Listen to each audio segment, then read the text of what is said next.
to forget that life's a game, but shit, I did it too, no, we all to blame. But it's never been the same since I learned the rules, since I got the tools and I dropped the fools. I saw the snakes and fakes and the hate that they make, the pain that they take, I just pray they awake. We may play the same game, but we do by different rules. Got a few I choose to follow, but my motto is the truth. Through the movement, commandments, solutions to the madness. My motive is decoding life's laws like mathematics. Found the blueprint schematic, showed me flow is automatic. Spit romantic semantics and then get back at it. Gotta have it. That's the first thing I found out. Why drop the clowns out and show them what I'm about? Good evening, ladies and gentlemen. It is a very spooky evening on this late night of November, because tonight at No Bobs Allowed, we are here discussing the Columbine shooters. Now, I'm getting ahead of myself. Tyler, are you here? Are you here? I'm here. You're here. How are you? Doing good. How are you? Good. Very excited about this episode. We also, we have a guest here, nothing really out of the ordinary. We also have Leo. Good evening, everybody. Hope everyone's doing great out there. And we are happily celebrating tonight the fruition of our sound equipment, because we're sounding a lot better, doing some editing, and we're really enjoying the sound quality improvement. So tonight we're talking about Columbine. This is going to be kind of Tyler's episode. He's got a couple of things we're going to talk about, but in short, we're going to kind of talk about our opinions on it, our preconceived notions, and kind of get educated a little bit, because Tyler and Leo have done some research here I'm pretty excited to hear about. So without no further ado, let's do our first segment, which is Bob of the Week, actually. So I'm going to do No Bob of the Week this week. And this is a personal story for me. I'm not going to go into it too much. We're just going to stay on the surface, but the meat of it is this. A close friend of mine I've been fighting with since the beginning of the COVID quarantine. You know, people get kind of separated when they can't see each other. So we had a bit of a falling out. And it's been probably like 6 months now, and we haven't been talking. So I tried to send kind of like an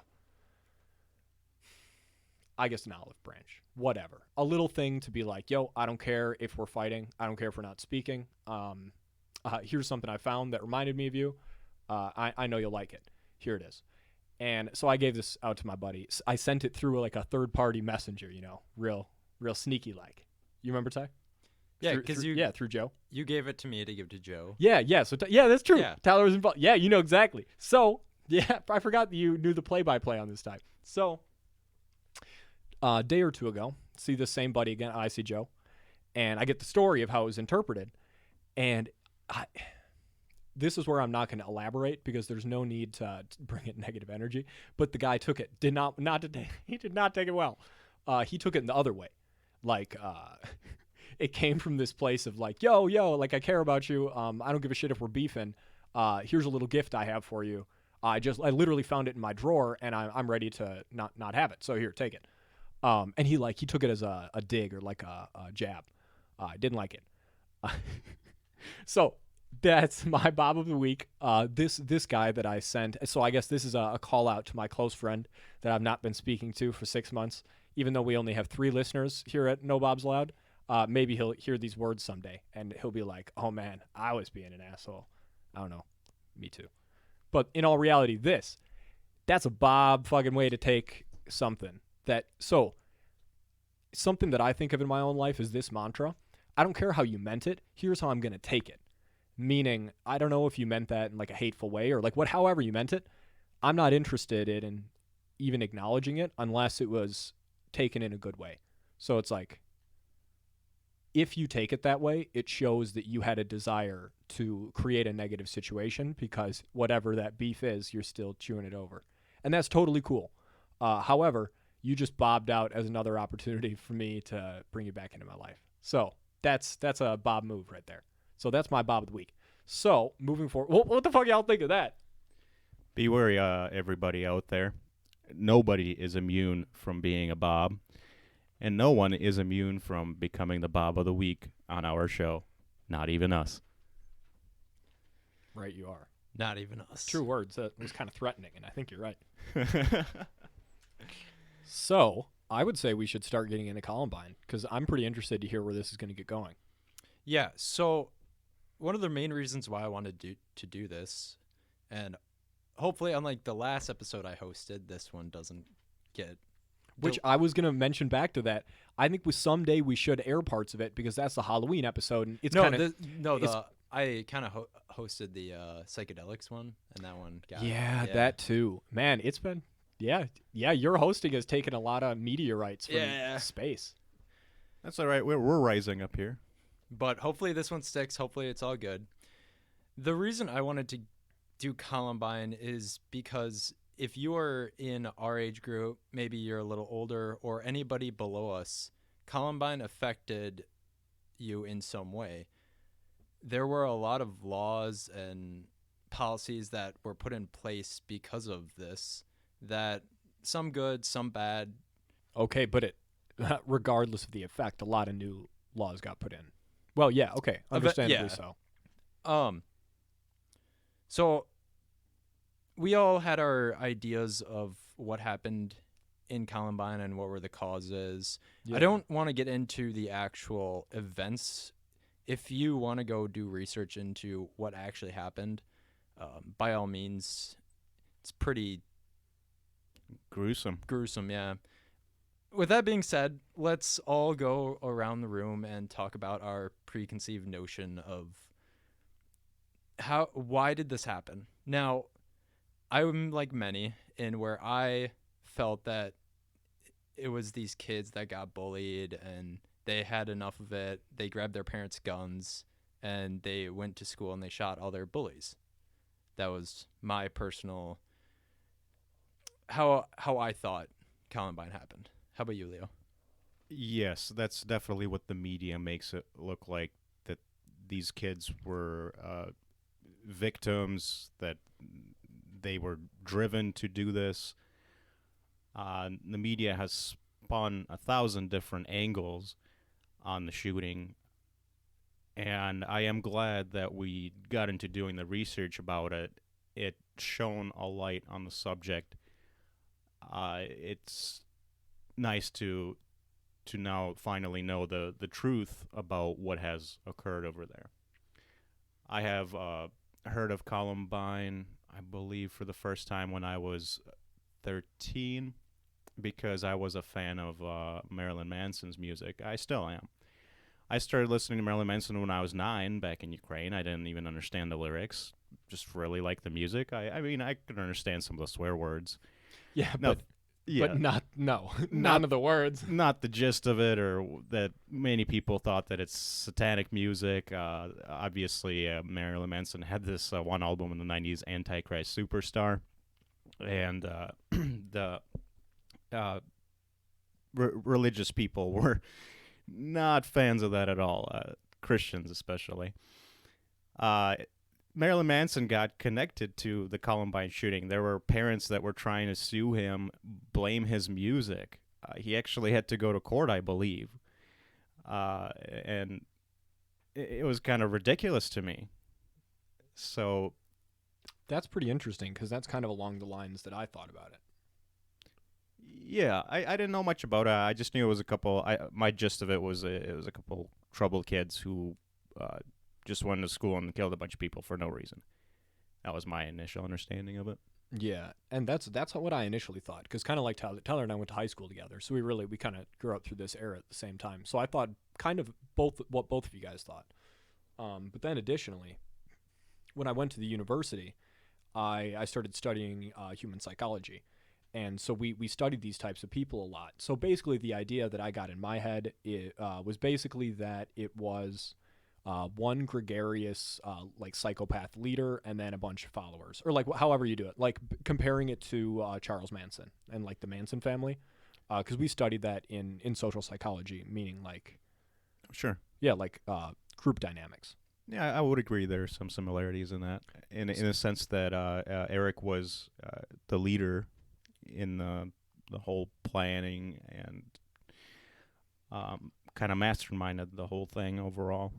Dylan was a hopelessly depressed kid who got led along by Eric, and they were kind of codependent, I would say. Yeah.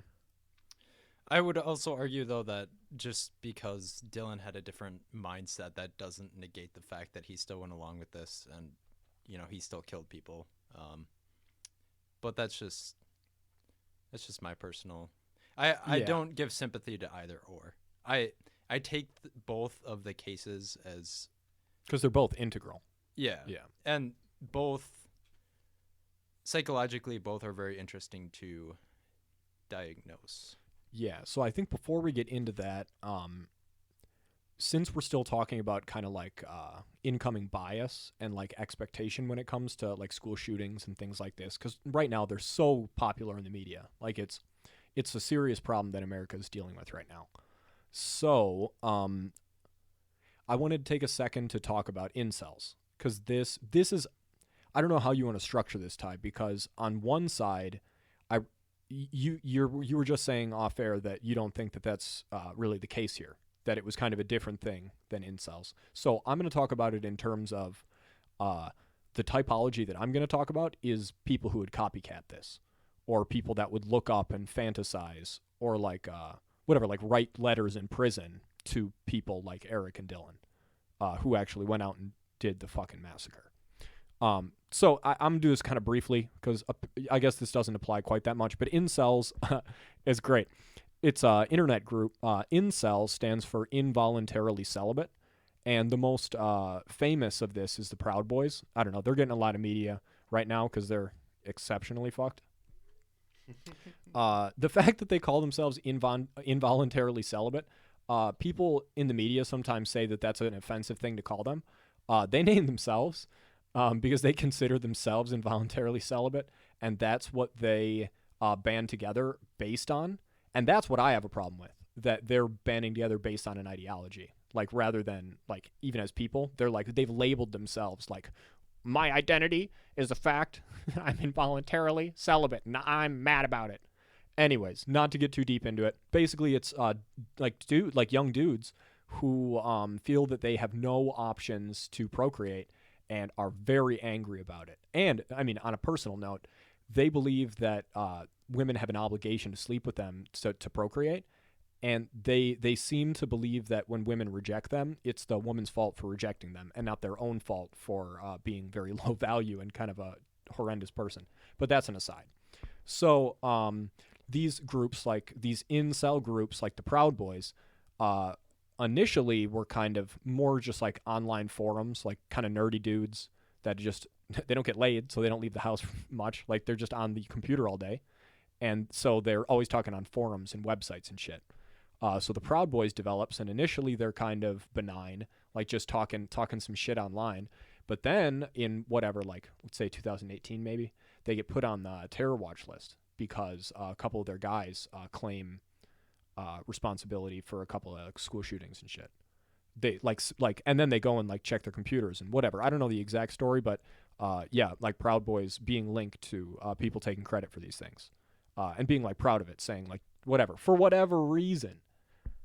Yeah, I don't really even want to talk about incels anymore. They're just creepy people. Because it's based on this misconception. But there's just a lot going on with it right now, like with the election and Trump and white supremacy in the United States. That's a big thing. And it's kind of this inability to misdivert anger. And it's pretty sketch. So a lot of angry white males out there. Yeah, a lot of that. And with Very access angry. to firearms, that's scary. With access to firearms. If that's not fucked, I really don't know what is. Like that's peas dit. Like I cannot even think of what's worse than a bunch of angry young white dudes With guns. because dude, you remember Leo, you remember in the documentary that we watched about Liberia, Oh, yeah. and that the fucking whatever what was his name, General whatever, the cannibal, the guy who ate people. Yeah. What his quote was, when the youth that have the big muscles are not happy, like the youth that have the big muscles that can rob people are unhappy, bad things happen.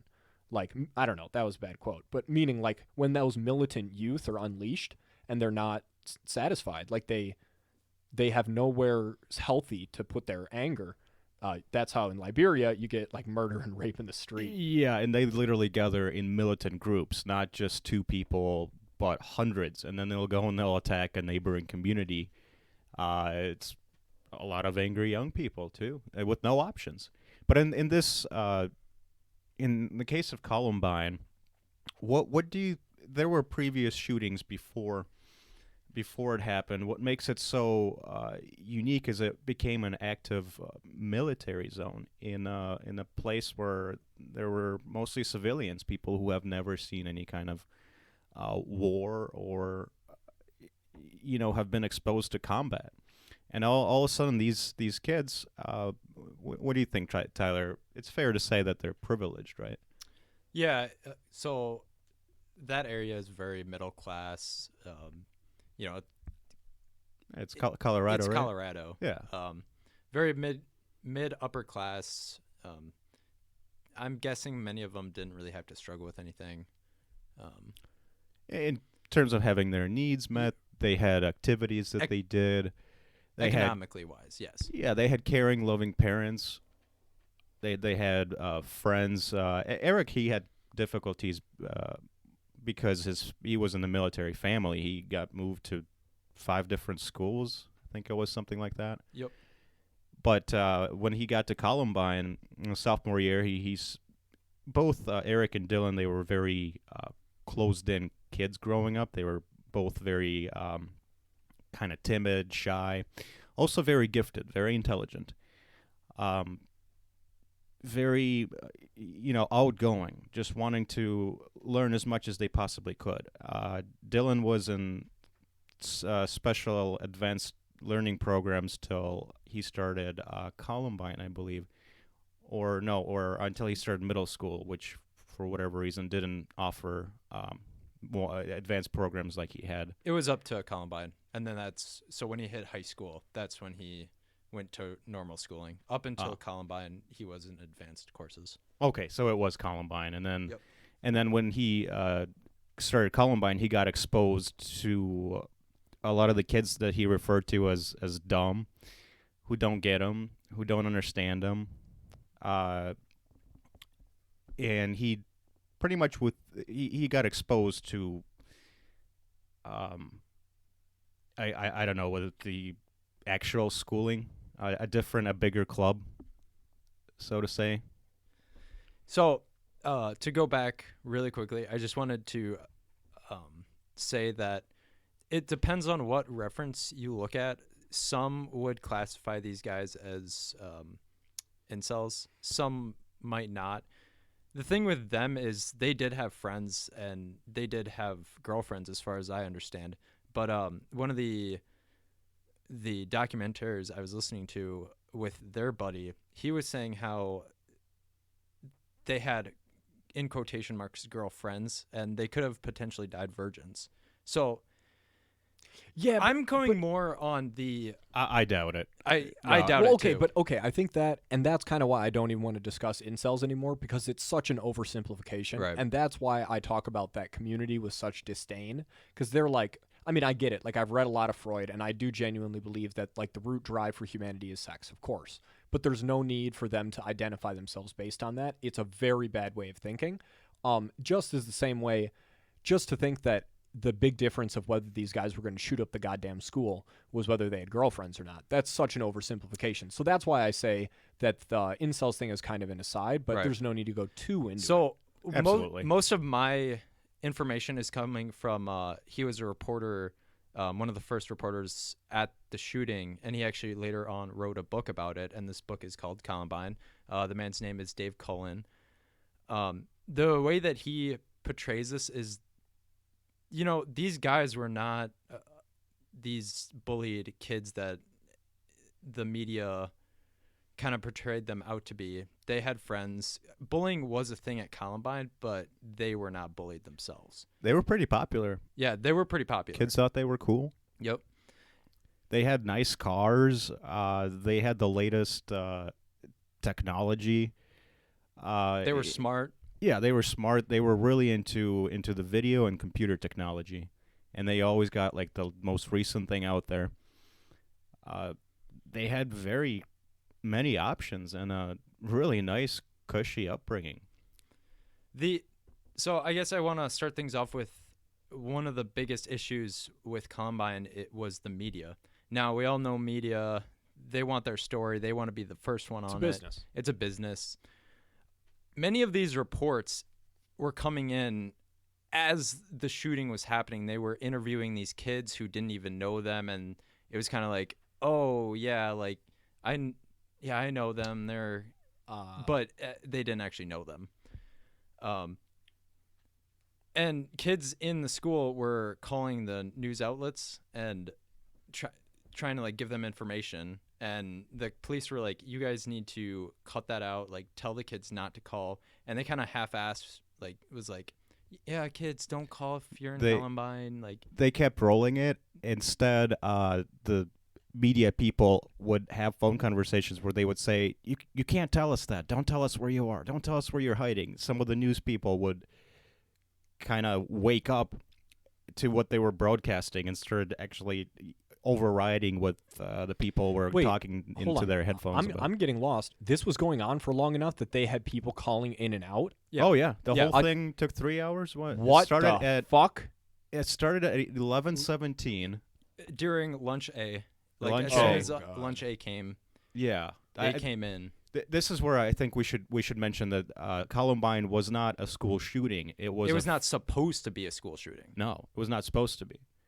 It was supposed to be a school bombing, where luckily they unsuccessfully brought bombs into the cafeteria. Because let's be honest, I mean, playing with household chemicals, anything could go wrong. Am I right? Oh yeah. So the original idea that they had was they were going to bring these bombs into the school, set them up to get rigged for when everyone was in the cafeteria and they were supposed to blow. This could have potentially killed. This would have killed 500 people, which would have been the biggest bombing at the time. At lunch A, they walked into the school with trench coats and duffel bags, past the crowds of kids hurrying through the hallways and whatnot, went into the lunch and threw the duffel bags underneath the tables over there. There were cameras that were installed, and the janitor that was in charge of changing the tape was a little bit late. He was, I think, like 10 minutes late because you had to rewind the tapes. So by the time the tape started rolling again, the kids were already gone and the bags were in place. Yeah. And the bags contained like a propane tank, a gasoline canister. So it was basically a napalm type of explosion. It would have. That was their key. Then they went back to their cars, parked them outside the front, got armed, and they were waiting for the bomb to go off. So they could shoot them all as they ran outside. Yep. So they could start shooting at people, and they set up a 90-degree angle where each shooter's basically they both cover a 90-degree perimeter. That way, it's what military does. That way, there's less chance of the shooters shooting each other. Before they even went in, though, and set up the bombs in the school cafeteria, they had this diversion bomb that they had set out like 3 miles outside the school. So that was supposed to go off first. That failed. And the cops were supposed to rush over there. Then they went in, set up their duffel bags inside the school. Unfortunately, those bombs failed. And what happens after that? They walked in and they started shooting. Just opened fire. So to just go back, fucking horrifying. To just go back to the media super quick here. One of the problems that why so much of this was such a mess is because I was listening to one of the Dave Cullen interviews, and after all this, he had wanted to talk to one of the pastors as kind of like a interview or whatever. And the pastor was like, no, I don't want to talk to you right now, because if you think about a snow globe, Columbine is like a snow globe right now. Everything is shooken up and there's little flakes flowing around everywhere. We need to wait for this all to settle onto the bottom of the snow globe and let everything be clear. And that's exactly one of the problems with this is these reporters came in here when it was so chaotic and no one knew what was going on or anything, and these stories came about. And of these course, false stories. I have to make a reference to the movie Nightcrawler here. It's a movie about reporting. The reporters will literally put themselves in the line of fire if they can get the freshest scoop, the best story. That's what they're getting paid for. The media wants to sensationalize the hell out of some of these stories, and especially because this was a primarily middle class, white neighborhood. What do you call that? Why'd you White look at collar. me when you said white? White collar crime, I think that's called. So like that exploded everywhere. There was some war conflict, I think, going on during that time too. All of a sudden, the news just turned that off. Hey, this is the biggest thing. People were still up in arms about Waco. Yeah, that was it. Yeah. That was another event that happened nearby. Some guy killed like 160 people. Yep. Yeah, it was like a cult that. Yeah, called. Yeah. That was actually what gave the guys the inspiration for the date. Well, that was Oklahoma City bombing. That was the one that they. I think it was both actually, because I think so. The bombs were supposed to be kind of like a Oklahoma City kind of replica, where Waco was kind of. A lot of people felt that it was very unjust because they felt that the police kind of just went in there and kind of killed everybody. Which we're not going to get into Waco because Waco's a whole nother. All right, mess. But the date, was it the Waco or the Oklahoma City? I think they more went with Oklahoma City. Yeah, I think that was the, I forget the guy's name. Yeah. He was their inspiration. He killed like 168 people in the bombing, and Yep. they were wanting to top it. They were estimating their death toll at like 2,000. These fucking kids. Like Eric just turned 18. Dylan was about to turn 18 right before that Tuesday. They had this whole max casualties plan set up to the point where they get in their cars. They I don't know exactly how many bombs they made that were in the school. They had I think it was 2 that they had in the school. 2, and then they had 100 pipe bombs. Yeah. Napalm cocktails. They had a couple bombs in their car where they were gonna, when the cops were supposed to arrive, they were going to drive into the ambulances and whoever's coming and explode the bombs in their car, hopefully killing the first responders and whoever was on the scene. It's insane. They thought this out to point to every minute where at 11:17 there would be the most people at a lunch, and they were, I think, estimating to be dead within half hour of that. Yeah. Which they did ended up offing themselves. Which wasn't even the plan. They wanted to go out. They wanted to get shot by the cops, which they tried at the very end there. They tried to do a little shootout with the cops, but nothing was happening, so they got bored, which is a very it's a very recurring theme with them. So I'm gonna play the devil's advocate for a second. What I'm hearing so far, when I'm like playing the devil's advocate and I'm like the media and I just want a simple answer to any question. Like I don't want the full story. I just tell me the scoop. Just let me know what's up with it. I don't really want to look that into it. What's the quick answer? What I thought of was, man, this sounds like they've been playing Call of Duty. Like they've been playing violent video games and they're trying to do this in real life. This is the fault of violent video games. So that was one of the preconceived notions, but through research that they did and through studies after this, that's all bullshit. There's no link towards that. Yeah, so that bringing that up is mostly to put it to rest. Right. Meaning, like, from the research, people are just violent. Like, in all seriousness, the reason why people play violent video games is actually in root because, especially males, are by nature violent. So they like things like that. They like guns and driving fast and, I don't know, the rush of getting drunk, whatever. That's what they do. So the same desire for being like famous or whatever whatever the real reason is that these Columbine kids did it, it comes from the same desire, but that's not a fucking cause. That's confusing nature and nurture. Well, to go on to that too, they tried to blame this gang that they were, like this group that they were in called the Trenchcoat Mafia, Because they What wore the trench coats. Fuck. They wore trench coats. They very like black and kind of like. They also tried to blame the This is goths. sounding kind of culty. Yeah, they were just trying to look to blame anybody that was out of the norm, which again it proved to be completely false. And even the leader of Trenchcoat Mafia was like, "Yo, this is messed up. What these guys did. Like, we are not for this." They were really just trying to blame anybody they could, and instead of just being like, "Hey, these dudes were psychopaths."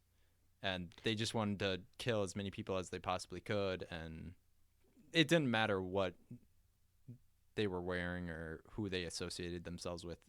This was going to happen. Because they were so gifted, they had this. This is something that Eric and Dylan both agreed on. They thought of other people as zombies. They're just mindless zombies. And they thought that they were above most people. Maybe even, well, Eric thought he was better, but Dylan was just hopelessly depressed. He just wanted to die, really, and Eric was sort of the outlet that provided him that. Eric he became very open and social in sophomore year, and basically Dylan was just on board as Eric took the lead into whatever they were doing, who they were hanging out with. So we do kind of. So Tyler touched on it. But we do kind of have this psychopath follower dynamic. Yeah. Oh, really? Yep. Okay, then this is not incels. This is like sadomasochism. Yeah, they literally just wanted to kill people. It didn't matter. Yeah. So one of the other arguments I'm going to bring up is that they, to a point, they got bored of killing people after they killed the 13 or whatever, and they just started walking around and just Probably shooting the messing shit. around. Yeah. They didn't even kill anybody that bullied them, in quotation marks. They just shot whoever was near them. This is going to be a controversial way to put it, but they were in it just for sport. Yeah, it was just sport. The other, really quickly, before I forget my train of thought, the other preconceived notion that they got these guns from their parents that I wanted to debunk, that I had thought, they had actually gone to a gun show and bought these guns. They had a friend of theirs that was 18, and all the friend had to do was just go to this gun show and get the assault rifles. Eric had a Tech 9, so it wasn't even getting them from their parents. The gun laws were so really lax. They were really lax. Yeah, they didn't have, whoever sold it to them, they didn't have to sign any papers. Nope. And the shotguns that got sold, they didn't have serial numbers. There was no way to track them. They got what was it, one Tech 9? Yeah, Eric got the Tech 9. Eric got the Tech 9. I mean, of course, Eric's got it. He's got to have the best of everything. Oh yeah. Yeah, shitty weapon, but it holds a lot of ammunition. And then what was Dylan armed with? They both had shotguns. And Yeah, and then they both had assault rifles, I believe. No, it was just shotguns. Dylan might have had a rifle, but Yeah. they were armed to the teeth. Yeah, they had weaponry up the butt. How long were they planning it? Because that must have taken a long time to get together. About a year. Yeah, about a year. Fuck. As the listener, my next thought is, again, this kind of comes from the cynical side. Man, isn't it all about the journey? I bet that year of planning was awesome, but when they got to the end, it was almost like we have to go through with it because we planned it. And I mean, of course, we're going to do it, but wasn't it more fun that entire year to be fantasizing that you were going to be this amazing god rather than, like, especially in Dylan's case, rather than just killing yourself? Yeah, so I was actually going to, as you mentioned that, I was going to bring that up. For Eric, this entire year, it was happening no matter what. For Dylan, it was kind of fun at first, and then the date got closer, and he's kind of like, oh. Dylan was trying to back out, yeah. But then I forgot what event happened, and something snapped, and Dylan just became completely okay with the event happening. I know he was struggling with school, and a lot of, like, shit was happening. He just kind of gave up. Yeah. I mean, yeah, this is all sounding consistent where you got one person who literally just wants to kill themselves. Like they don't care about anything. And then you have the aggressor character, which is like a very sadistic person, like a desire for fame and control, but like kind of just the opposite side of somebody who's really depressed, like somebody who's very hateful. And then you get them and they come together and they have this like mind meld. They create a mecha Zord, like Zordon, and they become more than just the sum of their parts, and they start fucking doing horrible shit. Well, and that's just the thing is it was really unfortunate because if it wasn't for Eric, and if Dylan could have gotten the help, me and Leo were talking about this earlier, he could have been in a very successful place. He could have been an IT guy. He was very into computers. Unfortunately, events happened, and we have Columbine. Yeah, people didn't have to. They didn't pay as much attention to the psyche of teenagers. Who pays attention to teenagers? And especially back in the 90s, there was more of a stigma about psychological treatment. Even now in 2020, seeking psychological help, that's still pretty hard, especially for men. As men, we're supposed to just buckle down and get through it. So I imagine the attitude of the later 90s was, even though, because these kids had random outbursts, they had this anger that would just emerge since they were kids. Eric was a perfectionist. If he failed at something or got rejected, he couldn't handle that. He had an anger tantrum. He just exploded, and he probably couldn't control his psychosis. His parents would, and other people's parents whose kids he was hanging out with, would see it as just, oh, that's all right, you'll outgrow it.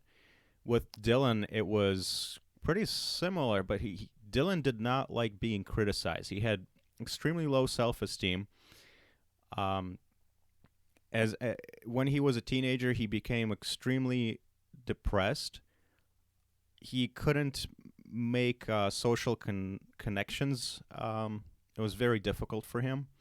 He had a lot of doubt, and he thought that he just couldn't communicate with people because they weren't normal. He was maybe the normal guy. The guy that he connected with the most was himself.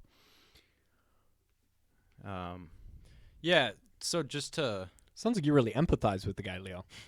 Not at all. What? I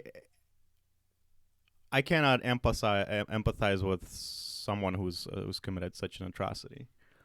Whoa. I think that's the opposite way to think about it. Those are the type of people that you have to empathize with to understand. I suppose you're right. Yeah. Because that's like what I was talking about on last episode, where it's really easy, and I've spent my life studying this, it's really easy to say, like, oh, that person's crazy, and invalidate everything that they're talking about. And just dismiss them. Yeah. Like, seriously, you got to listen to some crazy-ass people, because nothing ever comes out of nowhere. This is like what we were talking about in the psychedelics episode. You never see stuff that's not there. You just see stuff differently that is there, or you see, like, below the surface. Yeah. Well, and to kind of go off of that point right there, if you don't study these people and sympathize with them, it's going to happen again. And to kind of bounce off of this... Yeah, because that's what the media tried to do. Yeah. Well, and not just that, but as future shooters have come about, they kind of have followed this same idea, and we have to study this. We have to know what goes on in their head, and it's not 100% formula that are going to completely point these people out, but I mean, it's a start. There's been a lot of research done into the telltale signs. Though Columbine has left a legacy, and many of the shootings that came after Columbine, the shooters were inspired by them. Eric and Dylan were their heroes. But they didn't... A lot of the kids that...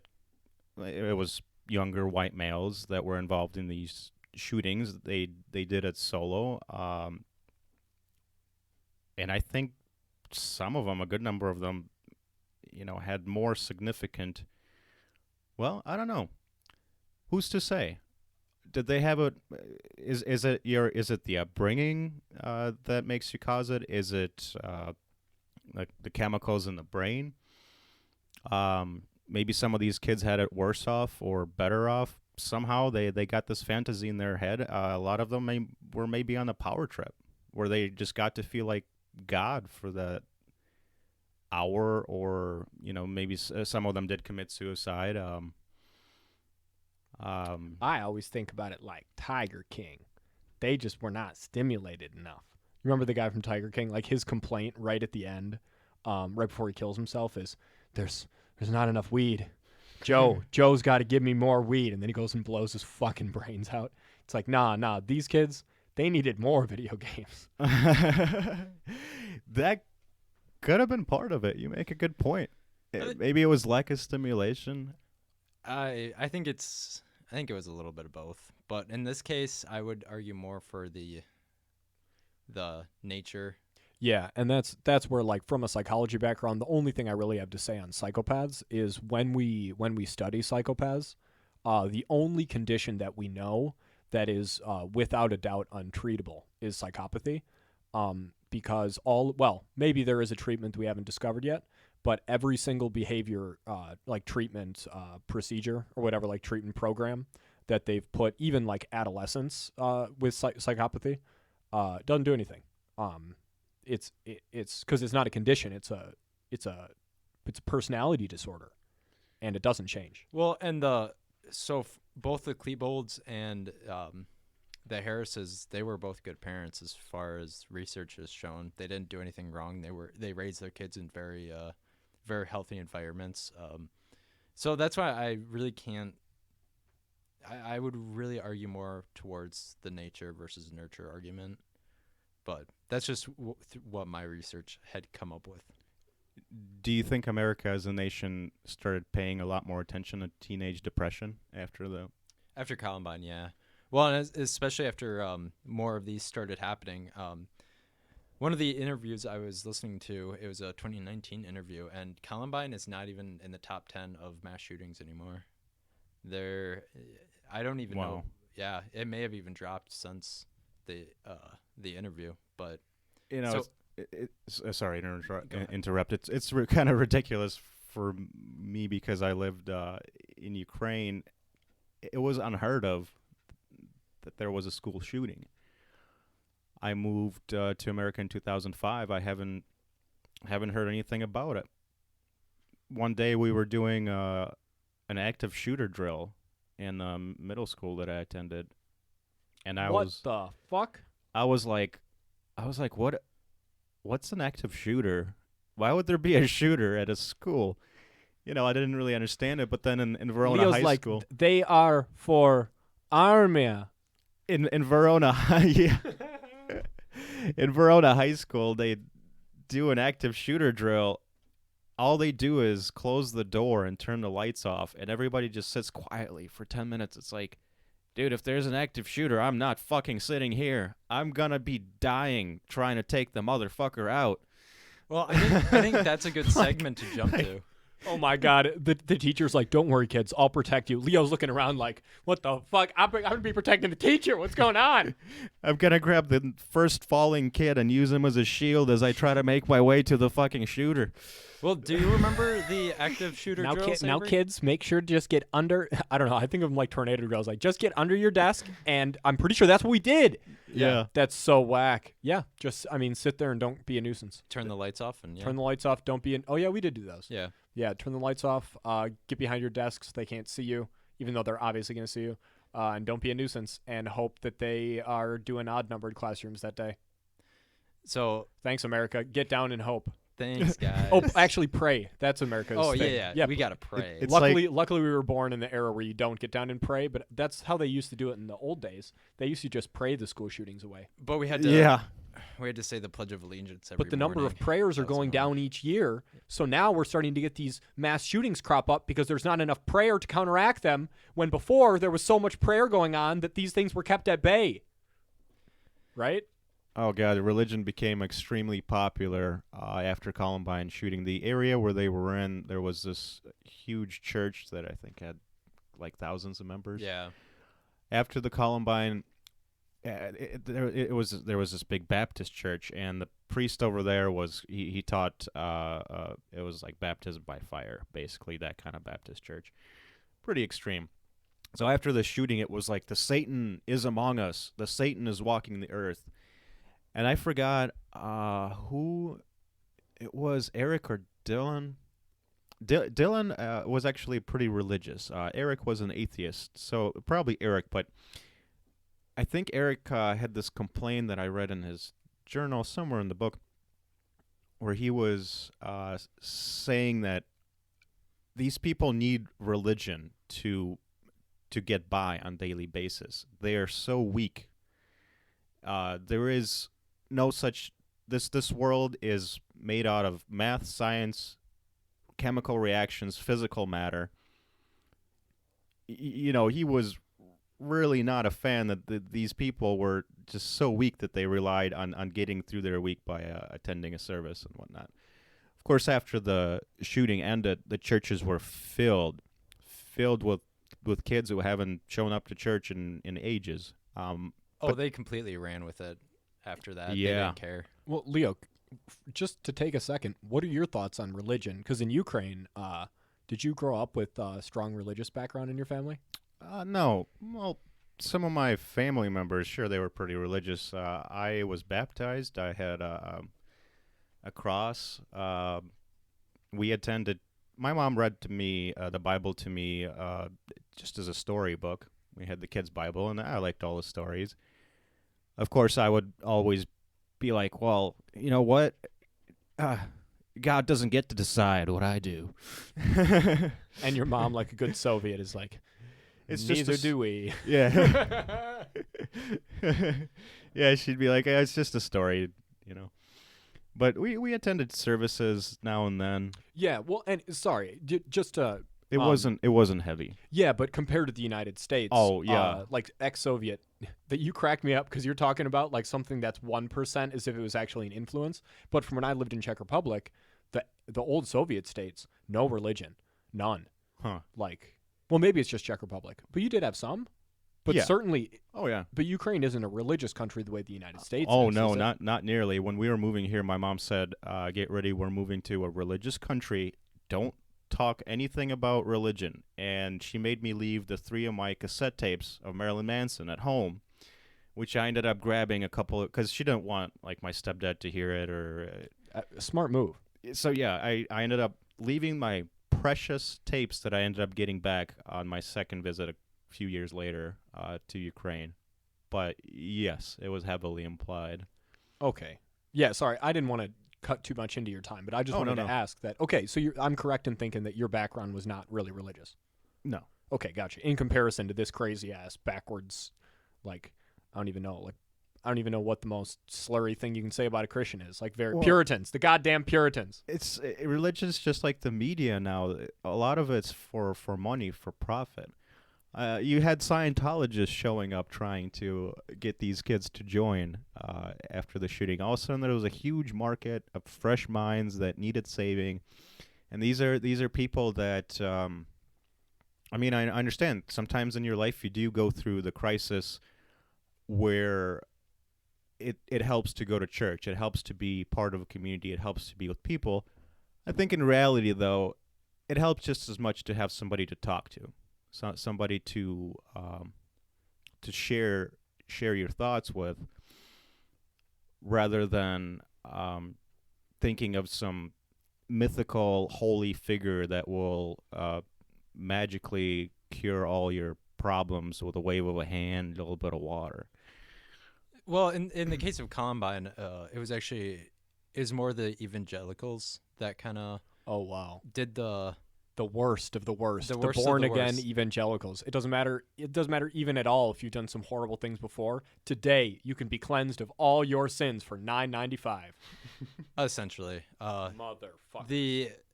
As far as like the Catholics go, they were better at like kind of like stepping back and being like, this, we understand this was like a tragedy. We're not gonna try and like push our ways onto you. Like, we get it. But the evangelicals were really like, Hey, Hey. got some pocket change?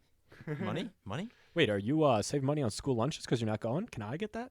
Really quick, actually, so before we jump into anything else, one of the other topics I wanted to bring up that Columbine had eventually created is the no tolerance policy, which we have been talking about beforehand. But I know it's definitely affected us in this room, because I know that situations have occurred that we can't really like step up to for ourselves and, you know, like start fighting back against the bullies. Otherwise, we're the ones who are going to be Oh, yeah, affected. yeah, toothless sharks. Yeah. Oh. This is what makes my the environment so different from where I grew up in Ukraine. Is you could fight, and you'd have kids even bring knives to school occasionally, sure, but you'd mostly live under the threat of violence.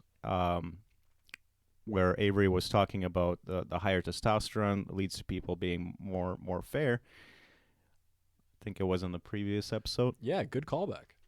And you were always under the threat of violence in Ukrainian school, and you didn't mess with the older kids. The older kids were bigger, so if they were a grade ahead of you when you were 7, they were quite a bit bigger, and they would punch you. So even though you were allowed to fight,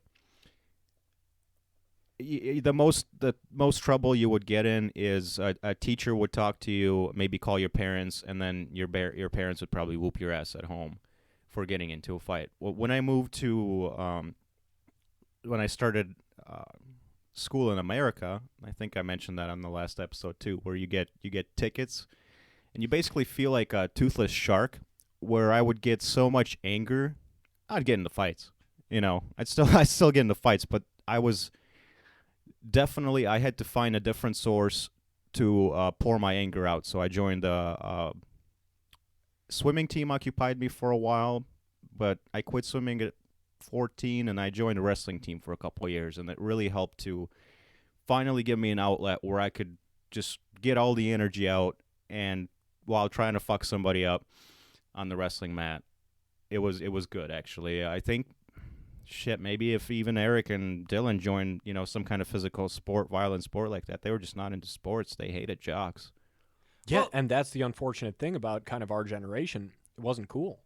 Well, Eric was into baseball, and Dylan, I think, or no, it was Dylan who was into baseball, and he followed the Rockies, and he had his own fantasy league for baseball. Yeah, which he took very baseball seriously, is but- like, it's it's not like super physical. can't really get a lot of anger out in baseball, Right. unless you're beating somebody with that bat. I mean, you never know. Is that what baseball's like in Ukraine, Leo? A lot of hurt kneecaps. So I guess as we're kind of winding down, Avery, do you have any questions for us about anything that, Yeah, do you want to take just this last part here just to discuss a little bit? Because, my big question is, we're going to do at least one more episode on Columbine, right? We could.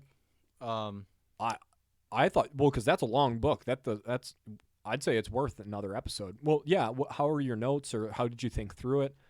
For the most part, I guess if we do a deeper dive, we could. Otherwise, I'd say we barely scratched the surface, because I'd be interested to talk a little bit more about like the psychologies of Eric and Dylan and their relationship, because I don't feel like we really. Well, here's my question: why do you think that they did it?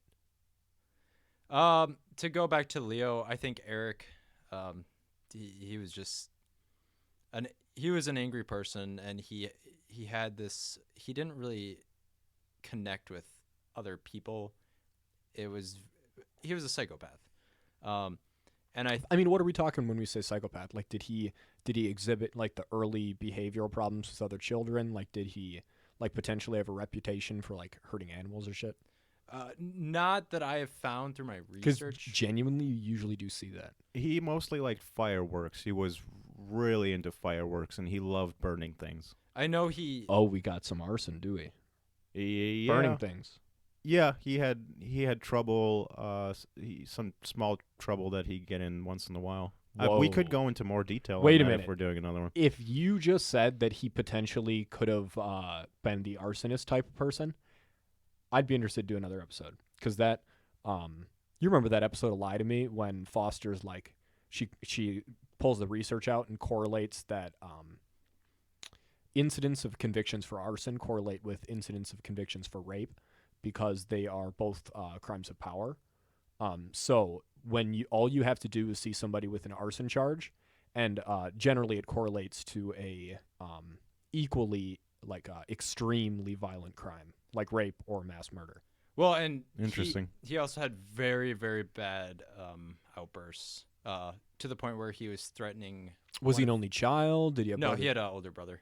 Yeah, I'd like to talk a bit more about these guys. So that's my question for you. So they both had older brothers or older siblings. So so how much of that is covered in the book? Do you still have material that you'd want to talk on another episode? Yeah, 'Cause I would we could love absolutely to keep do a going whole. down this. Oh yeah, this was just kind of a light cover of the big facts. I couldn't agree more. I think what I would like out of the next episode and where my questions still are is definitely the psychologies of each of them.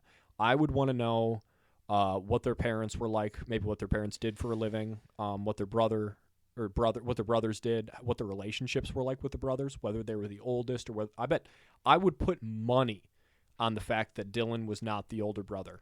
No, you're right. They were both from middle class suburban family with 2 boys. Neither were the older. Neither were the yeah, older. they were both younger.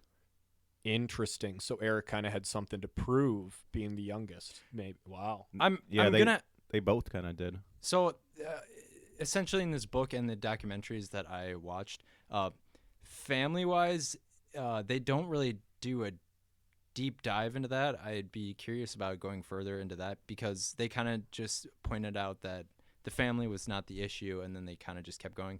For the next episode, I'll try and do a little bit more digging into the family life. Hell yeah.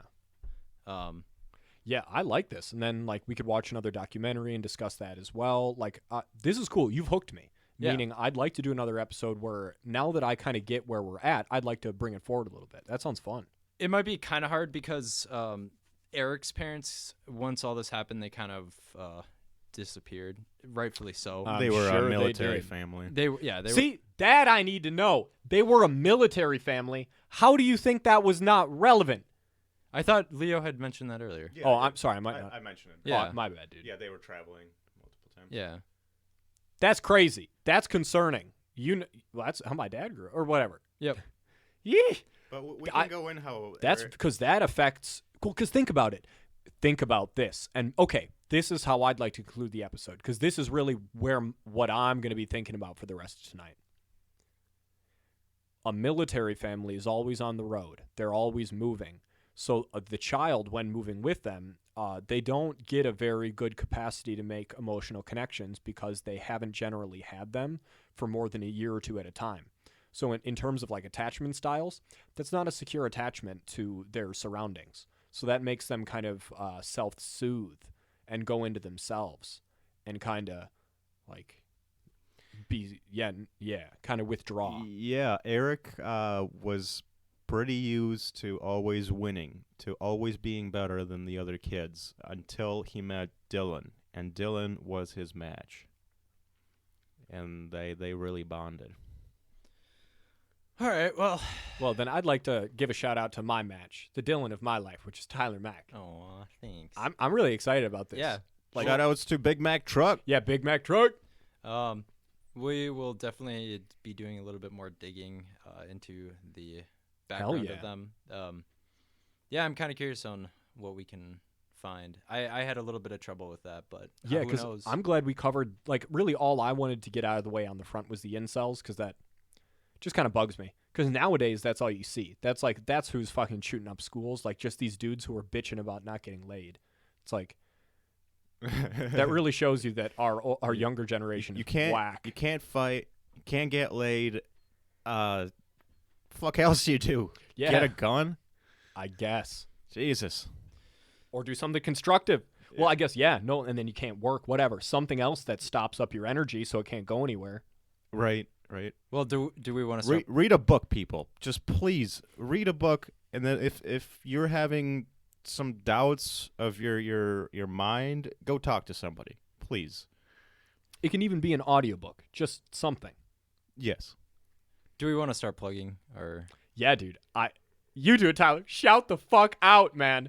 No Bobs allowed. I mean, I think you should. No Bobs allowed. Follow us, motherfucker. Wait a minute. Follow us on Facebook. That's what you do, right? On Facebook, you follow? Yeah. Yeah, like Or us. you like the Like page. us. Like our asses on Facebook at No Bobs Allowed. And then also, if you got some feedback, anything, if we have a single listener, hit us at nobobsallowed@gmail.com with any information you want us to talk about on the show, and we'll review it and we'll start doing some content on it. Isn't that dope? Look at that, dude. That's professional as fuck. We are also officially on Spotify. There's a few Yeah, more. that's true. We are up. I mean, I guess once the listeners hear this, we're going to be 5 episodes Yeah, in. we're- This is yeah. the first time we're actually plugging. We Right. are live, ladies and gentlemen. And then we just have to work on a couple more things with the episode, and we'll be on iTunes. We'll be on Spotify. We'll be on. I think we decided iHeart. Yeah, we're up. We're up and ready to go. Our voices are out there. They're out there, gentlemen. We're live. And on that